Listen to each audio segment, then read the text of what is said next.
share my story with you guys. A little bit of my story is I am a mama's boy without apology. We got any other mama's boys in the building? Just raise your hand, raise it high. No shame, no shame, thank you. I'm right here, we're part of the same club, okay? I'm a mama's boy to the bone. I'm not even ashamed about it, okay? I love my mom, all right? My mother, not only she gave me birth, she saved my life, literally saved my life. So my story is this, my dad is 100% disabled vet. He was fought in the Vietnam War. And I have a lot of respect for people whose families are in the armed forces, because I know personally what that family has to give up, what that family has to sacrifice, what that person has to go through. I'm going to share a story with you guys that I didn't find out until I was 16 years old. My mom finally sat me down and told me the whole story. See, my dad, he was in Vietnam and he was with his band of brothers. They were following their orders. They were carrying out what they were told to do. And as they were in their band of brothers and they were in their platoon, they saw this little beautiful Vietnamese girl walking their way, walking toward them. And so they saw it, and they see this all the time. I mean, the little girls, the little kids, the little boys, the little girls, they would come up to the soldiers all the time, and they call them G.I. Joe. G.I. Joe, G.I. Joe! And then they would give them candy, and it was just that happened all the time. What was different from this one, though, was that this girl was crying, and she was crying uncontrollably. You know that uncontrollable cry where you can hardly breathe and you can't stop getting yourself together. She was crying like that. And so as they were looking like, what's wrong with her, they noticed she had a hand grenade on her. Someone had strapped a hand grenade on her and made her walk toward those men. And she was scared, didn't know what to do. So the platoon officer grabbed my dad, told him, I need you to shoot her before she gets here to us. And my dad, he protested. He said, there's no way. I won't shoot her. There's no way. She has nothing to do with this war. I have kids myself. I can't shoot her. The platoon officer grabbed my dad, pulled him close and said, if you don't shoot her, I will shoot you. Because you're putting this platoon in danger by not following orders. So my dad took his rifle, and he raised it, and he aimed it. He pulled the trigger. The Army told my mom that when he pulled that trigger, he completely lost it. He snapped. My mom said that they had to put him in a steel cage to get him home. And it's funny and it's sad because a lot of us still walk around in steel cages ourselves. Well, they got him home stateside and they got him in the VA hospital and they said, everything's okay, we'll take care of you, we'll give you the meds that you need to be all right, we'll pay you once a month, you're all right, thank you for doing what we asked you to do, go on and live the American dream, you're going to be okay. What they did not tell them, because they didn't know it, was that that war for him would never be over. My daddy was in Vietnam for only about 14 months in his life. But he lived the next 45 years of his life in a vicious cycle where he could never escape. The smallest thing would trigger him, and then he would just be back there in the jungle, back there in that terror. And he would react as if he was back there. And the crazy thing about it is that my dad was the life of the party. Everybody loved my dad. He was he was full of life. Like the way I act as a ham, I totally got that from him, okay? Because he was a ham, he knew how to work a crowd, he knew how to sing, dance. He actually was getting signed. He was working on a record deal with his little doo-wop group, okay? They were about to get signed, and he got drafted and went over to fight. When he came back, he was still a part of himself. He was still the life of the party. Everybody said it, but every now and then something would trigger him, and he would just become the shell of the man that he was, a ghost of the person. My mom said it was worse at home. Because when the doors closed, my dad would try to keep himself together. He would try to be his same self. And he would be playing with us as kids, and he would be tickling us, and all of a sudden someone would trip him, and then he would just start hitting us. My mom said that at midnight that it was really crazy because my mom would just hold us in the corner and just rock us to sleep because we were crying because of the disruption. We don't know as children, as babies, what's going on. And my dad would be walking the halls with a butcher knife, saying that he was on patrol, saying that nobody's going to come in and hurt his family, not realizing that he was the monster that was hurting his family. One particular day, my mom, she had to go to the store, so she told my dad, Fred Jr., I didn't tell you that, say, I'm a Trey, I'm Fred the third. So she would say, Fred Jr., I got to go to the store, can you just watch the kids real quick? And he was like, no problem, everything's usually normal. He's like, no problem, go to the store, I'll be all right, they'll be okay, go and get what you need to go, come back. So she took off, and when she left, as a little baby, as a kid, I started crying uncontrollably. Couldn't stop crying. And that triggered my dad. When my mom got home, they found me in my crib bloody from head to toe, where my dad was just trying to get me to stop crying. My dad went to the penitentiary that day.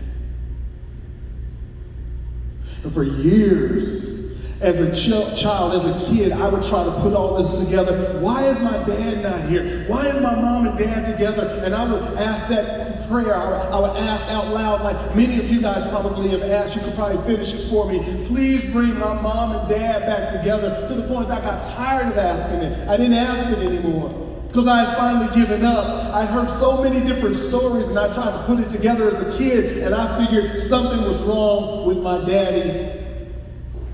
But yet I still love my dad. It was the craziest, strangest things. You may know what that feels like. I was like, I would ask, but then I didn't know. And one of the things about my dad, I look like my dad. I act like my dad. I'm just like my dad. In fact, if the one thing that gives me away that I'm my daddy's child is my smile. Okay? I got this big smile. All you see is teeth. My eyes squint up. You can't tell if I'm looking at you, but I see you. I'm like, I'm looking right at you, okay? All teeth, right? And when I smile, everybody would say this, boy, you look like your daddy. You got that Lynch smile. You look just like your daddy. You got that Lynch smile. And as a kid, when they said that, for me personally, that was scary. Because they didn't know what I knew. They didn't experience what I experienced about that Lynch. See, for some reason, as a kid, when I tried to put it all together, I had kind of put it together in my head that the reason my dad went to jail was my fault. Why did I stop crying? Why did I trigger him? And when they would say you got that Lynch smile, to me it wouldn't say that you look like your dad. It would say you're going to be just like your daddy. And that scared me. Because I didn't want to be like that. I didn't want to be someone that would lose it on children, or that would hurt people, or that would be a terror to those that you love the most.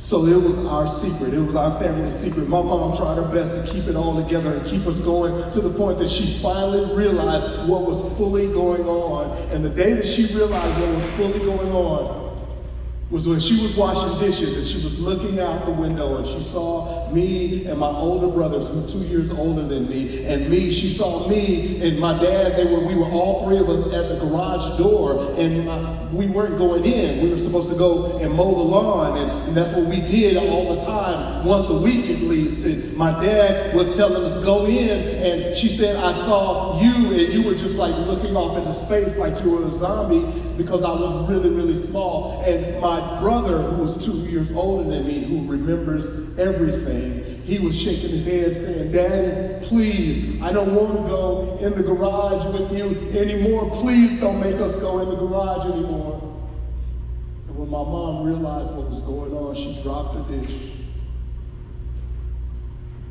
She waited for my dad to go to sleep that night. And she gathered her 3 kids and she said, guys, we're going to play a game. We're all going to go walking, and we're going to go on a walk, and we're going to go to Granddad's house. Let's all go right now. Let's not. And we're like, you're in your robe. She said, it's okay, let's go. And she gathered us. She walked us 5 blocks to her grandparents' house, my great-grandparents' house. When she got to the door, she collapsed. She said, he's touching my kids. He's hurting my babies. I've got to get out of this. That's why my mom was my hero. She saved my life. When my mama got a divorce and she got out of that situation, and she moved our family, just us 4, us 3 kids and her, moved us here to California. Got us completely away from Texas, completely away from that situation. We're going to start all over. And I remember getting here to California from Texas, and I was like, this ain't Texas. This is cool. And I was like, man, this is so cool. I love the weather. I love the people. This is awesome. And I remember it was recess, okay? Remember recess, right? Can they bring recess back, right? Please, can they bring recess back?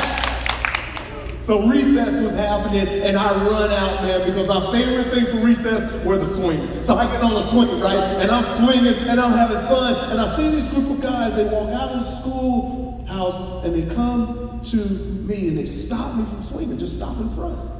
And I was like, what's up? And the head guy, he tells me, get off that swing. I was like, get off the swing, man. There's a whole bunch of swings here. Come on, man. Let's go swing, let's race, let's go. And he was like, no, get off that swing. You can't swing on that swing. Get off of that swing. That's my swing. I was like, what are you talking about? And then he did it. In front of all of his friends, he called me the N-word. Get off of that swing. That's my swing, nigga. Guys, I cannot tell you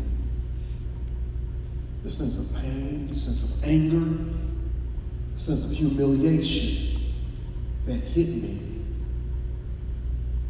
And honestly, I gotta tell you that I lost it. I completely lost it. I came to because I was on top of this guy, right? And I'm just wailing on him. And I came to because the reason why I came to, and I'm just wailing on him, I'm just hitting him out of rage and out of anger. I came to because my hands were wet. And I was like, why are my hands doing wet? Why are my hands wet? And when I looked at my hands, they were red. And I just froze, looking at my hands. Because I didn't want to be that person that lost it like that.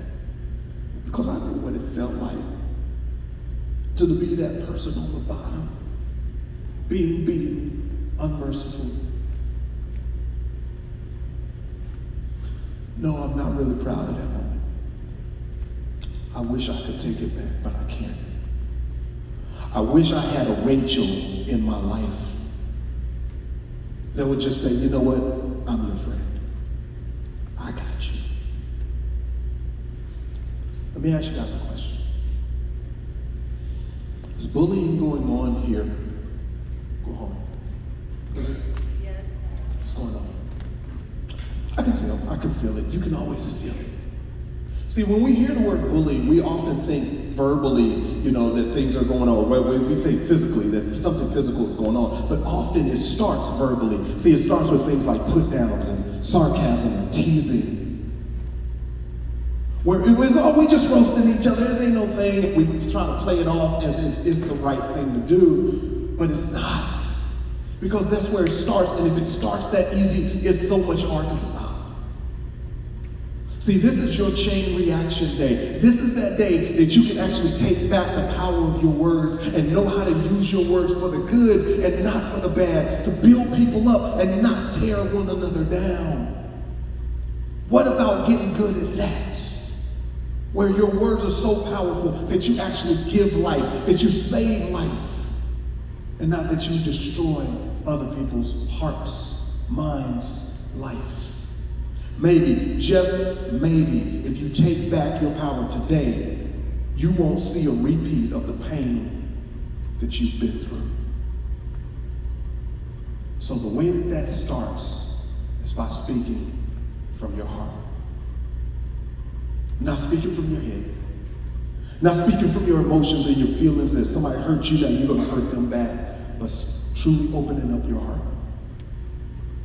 So this is what we're going to do. I'm going to give you a chance to begin that, to practice that. And the way it's going to happen is this. We're going to go back to that knee-to-knee exercise that we were doing with your same partner. And when we go back to this time, I'm going to ask you, speak from your heart. I know, that's hard. It's easier just to keep everything surface. But I want to ask you to trust this process and speak from your heart. So when I say you'll go, no words, no speaking, just go back to the spot that you were in, knee to knee with that same partner, go now.